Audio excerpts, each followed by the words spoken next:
Thanks, Nate. Now I'm standing here in Lot H in the shadow of M&T Bank Stadium. During Orioles season, this is one of the most popular spots for tailgating. But as you can see, it's filled with snow from the remnants of the blizzard of 2016. It's in no shape to be used for tailgating. Now, the goal is to have all the snow removed by St. Patrick's Day so they can assess the damage and make the repairs. But if that doesn't happen, they will bring in heavy machinery again. Reporting live from Baltimore, Josh Rogers, CNS TV. Back to you in the studio. Thanks, Bo and Misha. Residents of Tacoma Park were definitely grateful during the blizzard, as one local hardware store saved the day by leaving its doors open. Are you planning to vote in this year's election? Well, the deadline to register for next month's primary is this Tuesday. Among the stars spotted at this year's event at the White House, Elmo and other Sesame Street characters, Shaq, and power couple Beyonce and Jay-Z with their daughter, Blue Ivy. The sweat-wicking technology that saves me every time I talk to a girl. And with that, let's go on back to the desk.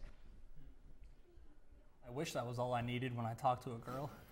Coming up next on Maryland Newsline, have you registered to vote? The deadline may be sooner than you think. Troy, those 97 points, a Big Ten tournament record. What did we see differently out of the Terps tonight as opposed from their Sunday loss to Indiana?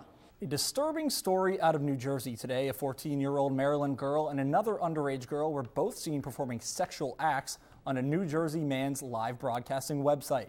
Viewers could give the girls tips in the form of an online currency that the owner, Robert Annual, allegedly controlled. Annual was arrested yesterday and charged with child pornography and child endangerment. Troy, what unique challenges does Nebraska present for the Maryland defense and offense that Wisconsin maybe wouldn't have presented? Day 2 of the Big Ten tournament for the Maryland Terrapins.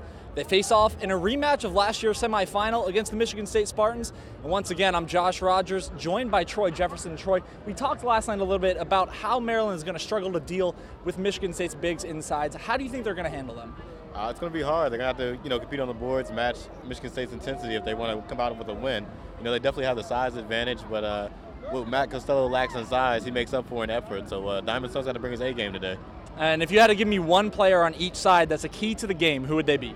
I'm going to go with Bryn Forbes for Michigan State. He can spread the floor with his three-point shot, and if he gets going, it's going to be hard for Maryland to play defensively against Michigan State. And looking on the other end, I'm going to go with Jake Layman. He had a big game yesterday. He spearheaded that Maryland charge, and if he gets going, he really opens up a lot of things for Maryland's offense. So those are two guys that aren't superstars that can make a big impact on this game.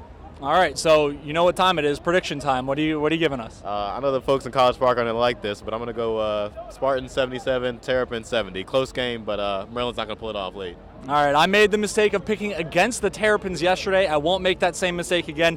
81-77, Maryland wins. They advance to their first Big Ten championship game. In Indianapolis, Josh Rogers with Troy Jefferson. Thanks for joining us. Now, as always in close games, the officiating came into question in this one late. Diamond Stone was candid in his opinion about a late non-call by the referees. And so on that last play inside, on the non-goaltend call, what did you think of that? I thought it was goaltend. I thought the ref was going to call it, but the ref doesn't call everything, so I just ran back on defense.